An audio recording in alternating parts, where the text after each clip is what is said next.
అద్దాల మేడలున్నయే మేడల్లా మంచి సీరలున్నయే సీరంచు రైకలున్నయే కొనిపిత్తా నాతో బొంబాయి రాయే రాను నే రాను రాను బొంబాయికి రాను రాను బొంబాయికి రాను రాను బొంబాయికి రాను రాను బొంబాయికి రాను అద్దాల చూసారుగా రాను బొంబాయికి రాను.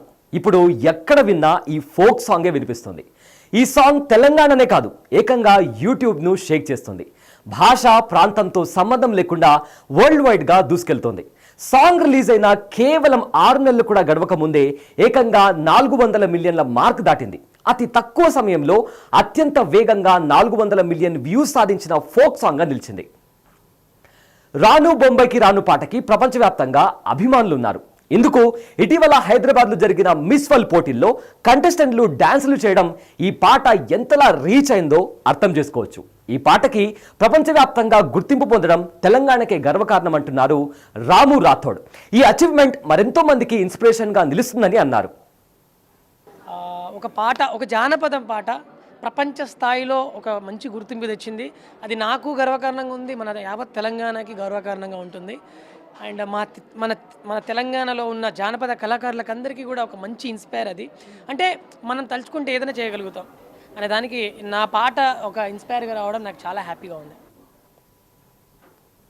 4 నిమిషాల 31 సెకండ్ల పాటు ఉన్న ఈ సాంగ్ని రాము రాథోడ్ స్వయంగా రాసి పాడారు. రాము రాథోడ్తో పాటు లాస్య డాన్స్ కూడా ఆకట్టుకుంది. అందులో కొరియోగ్రఫీని కూడా తెగ మెచ్చుకుంటున్నారు నెటిజన్స్. అన్ని కుదిరిన పాట మ్యూజిక్ లవర్స్ను ఎంతలా ఆకట్టుకుంటుంది అనడానికి ఈ పాటే నిదర్శనంగా చెప్పుకోవచ్చు. ఫోక్ సాంగ్ 400 మిలియన్ల వ్యూస్ రావడంతో తెగ ఆనందం వ్యక్తం చేస్తున్నారు రాము రాథోడ్. దాదాపు 5 లక్షలతో పాటను రూపొందిస్తే ఏకంగా 1,50,00,000 వరకు సంపాదించి పెట్టిందంట. యాక్చువల్లీ ప్రజెంట్ ఆ వైబ్ని ఎంజాయ్ చేస్తున్నాను నేను. అంటే లైక్ నేను ఇప్పుడు ఆల్మోస్ట్ ఆడియన్స్ అందరూ ఎంజాయ్ చేస్తున్నారు నా సాంగ్తో.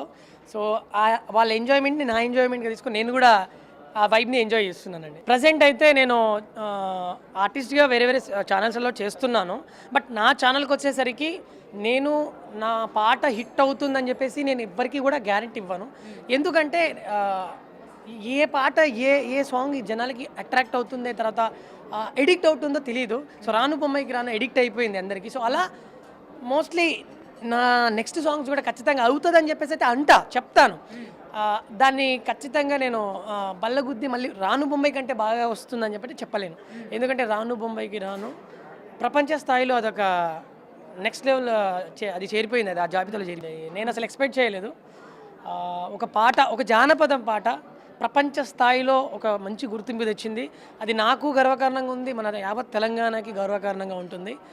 అండ్ మన తెలంగాణలో ఉన్న జానపద కళాకారులకు అందరికీ కూడా ఒక మంచి ఇన్స్పైర్ అది. అంటే మనం తలుచుకుంటే ఏదైనా చేయగలుగుతాం అనే దానికి నా పాట ఒక ఇన్స్పైర్గా రావడం నాకు చాలా హ్యాపీగా ఉంది.